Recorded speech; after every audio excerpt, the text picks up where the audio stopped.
नाग पंचमी का त्योहार हमारी परंपरा और संस्कृति से जुड़ा है। नागों के साथ जहाँ तमाम रहस्य जुड़े हैं, वहीं ये जीवन की रक्षा करने वाले भी माने जाते हैं।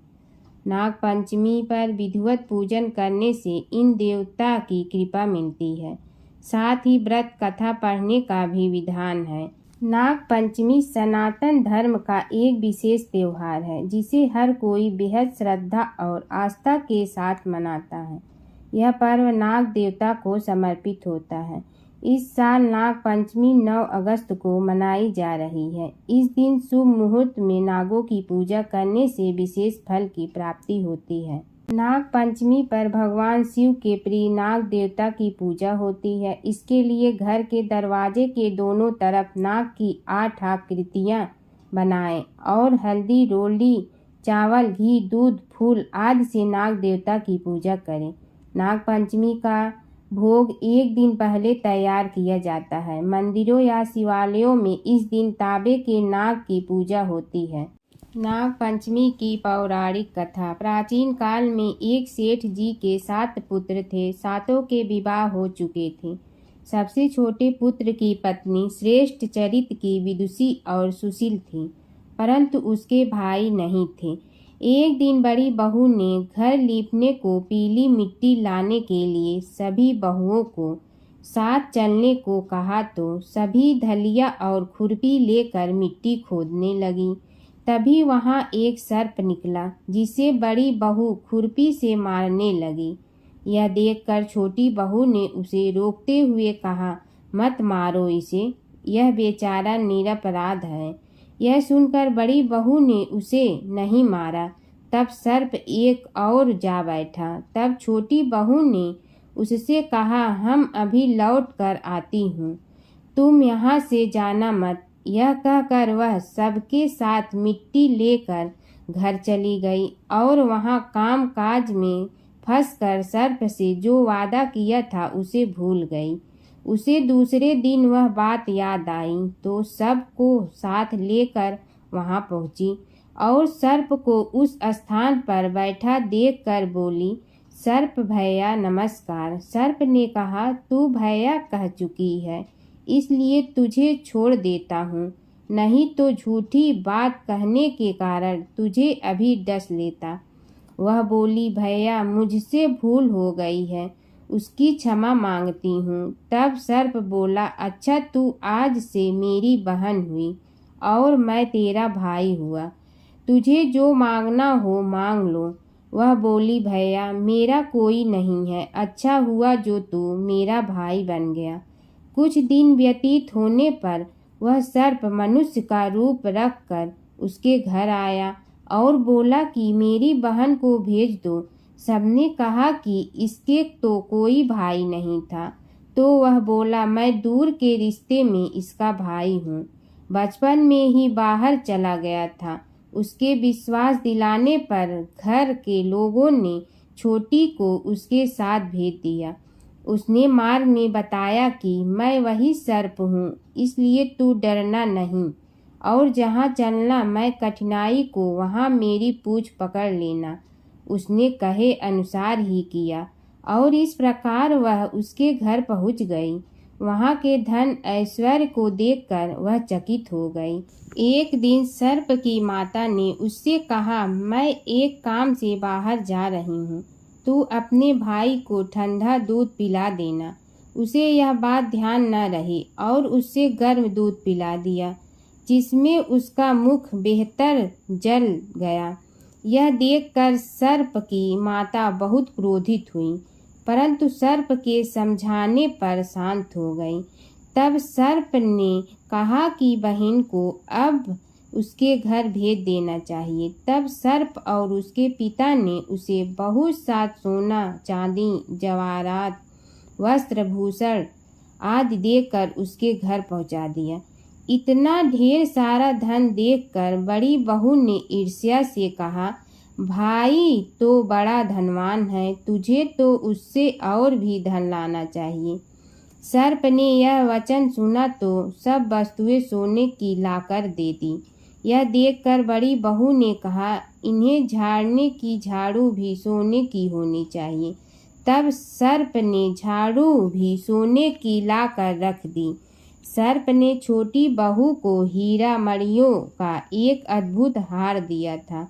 उसकी प्रशंसा उस देश की रानी ने भी सुनी और वह राजा से बोली कि सेठ की छोटी बहू का हार यहाँ आना चाहिए। राजा ने मंत्री को हुक्म दिया कि उससे वह हार लेकर शीघ्र उपस्थित हो। मंत्री ने सेठ जी से जाकर कहा कि महारानी जी छोटी बहू का हार पहनेंगी, वह उससे लेकर मुझे दे दो। सेठ जी ने डर के कारण छोटी बहू से हार मांग कर दे दिया। छोटी बहू को यह बात बहुत बुरी लगी। उसने अपने सर्प भाई को याद किया और आने पर प्रार्थना की, भैया रानी ने हार छीन लिया है, तुम कुछ ऐसा करो कि जब वह हार उसके गले में रहे तब तक के लिए सर्प बन जाए और जब वह मुझे लौटा दे तब हीरो और मणियों का हो जाए। सर्प ने ठीक वैसा ही किया। जैसे ही रानी ने हार पहना वैसे ही वह सर्प बन गया। यह देखकर रानी चकित पड़ी और रोने लगी। यह देखकर राजा ने सेठ के पास खबर भेजी कि छोटी बहू को तुरंत भेजो। सेठ जी डर गए कि राजा ने जाने क्या करेगा। वे स्वयं छोटी बहू को साथ लेकर उपस्थित हुए। राजा ने छोटी बहू से पूछा, तूने क्या जादू किया है? मैं तुझे दंड दूंगा। छोटी बहू बोली, राजन धृष्टता क्षमा कीजिए, यह हार ही ऐसा है कि मेरे गले में हीरो और मणियों का रहता है और दूसरे के गले में सर्प बन जाता है। यह सुनकर राजा ने वह सर्प बना हार उसे देखकर कहा, अभी पहन कर दिखाओ। छोटी बहू ने जैसे ही उसे पहना वैसे ही हीरा मणियों का हो गया। यह देखकर राजा को उसकी बात का विश्वास हो गया और उसने प्रसन्न होकर उसे बहुत सी मुद्राएं भी पुरस्कार में दी। छोटी वह अपने हार और इन सहित घर लौट आई। उसके धन को देखकर बड़ी बहू ने ईर्ष्या के कारण उसके पति को सिखाया कि छोटी बहू के पास कहीं से धन आया है। यह सुनकर उसके पति ने अपनी पत्नी को बुलाकर कहा, ठीक है, बता कि यह धन तुझे कौन देता है। तब वह सर्प को याद करने लगी। तब उसी समय सर्प ने प्रकट होकर कहा, यदि मेरी धर्म बहन के आचरण पर संदेह प्रकट करेगा तो मैं उसे खा लूँगा। यह सुनकर छोटी बहू का पति बहुत प्रसन्न हुआ और उसने सर्प देवता का बड़ा सत्कार किया। उसी दिन से नाग पंचमी का त्योहार मनाया जाता है और स्त्रियां सर्प को भाई मानकर उनकी पूजा करती हैं। दूसरी कथा। किसी राज्य में एक किसान परिवार रहता था। किसान के 2 पुत्र व 1 पुत्री थी। एक दिन हल जोतते समय हल से नाग के 3 बच्चे कुचल कर मर गए। नागिन पहले तो विलाप करती रही, फिर उसने अपनी संतान के हत्यारे से बदला लेने का संकल्प किया। रात को अंधकार में नागिन ने किसान, उसकी पत्नी व दोनों लड़कों को डस लिया। अगले दिन प्रातः किसान की पुत्री को डसने के उद्देश्य से नागिन फिर चली तो किसान कन्या ने उसके सामने दूध का भरा कटोरा रख दिया। हाथ जोड़ क्षमा मांगने लगी। नागिन ने प्रसन्न होकर उसके माता पिता व दोनों भाइयों को पुनः जीवित कर दिया। उस दिन श्रावण शुक्ल पंचमी थी। तब से आज तक नागों के कोप से बचने के लिए इस दिन नागों की पूजा की जाती है। नाग पंचमी की कहानी। नाग पंचमी की पौराणिक कथा के अनुसार पांडवों के अर्जुन के पौत्र और राजा परीक्षित के पुत्र जन्मेजय ने नागों से बदला लेने और उनके वंश के विनाश के लिए एक यज्ञ किया। वह नागों से अपने पिता राजा परीक्षित की मृत्यु तक्षक नामक सांप के काटने की वजह होने का बदला लेना चाहता था। उनके इस यज्ञ को ऋषि जरत्कारु के पुत्र अस्तिक मुनि ने रोका था और नागों की रक्षा की थी। यह तिथि सावन की पंचमी मानी जाती है। सांपों को शीतलता देने के लिए उन्होंने उनके शरीर पर दूध की धार डाली थी। तब नागों ने आस्तिक मुनि से कहा कि पंचमी को जो भी उनकी पूजा करेगा उसे कभी भी नाग दंश का भय नहीं रहेगा।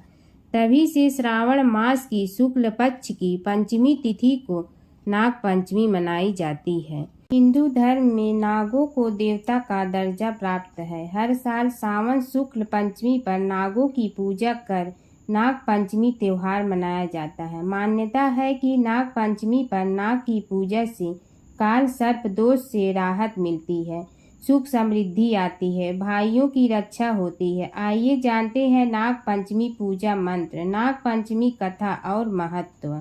हिंदू धर्म मानने वाले हर साल हरियाली तीज यानी सावन शुक्ल तृतीया के 2 दिन बाद नाग पंचमी का त्योहार मनाती हैं। इसे भैया पंचमी के नाम से भी जाना जाता है। इस त्योहार पर स्त्रियां नाग देवता की पूजा करती हैं और सर्पों को दूध अर्पित करती हैं। इस दिन स्त्रियां अपने भाइयों और परिवार की सुरक्षा के लिए प्रार्थना भी करती हैं। मान्यता है कि इससे सुख समृद्धि भी आती है। माना जाता है कि सर्पों को अर्पित किया जाने वाला दूध और उनका पूजन नाग देवताओं के समक्ष पहुंच जाता है। इसलिए लोग नाग देवताओं के प्रतिनिधि के रूप में जीवित सर्पों की पूजा करते हैं।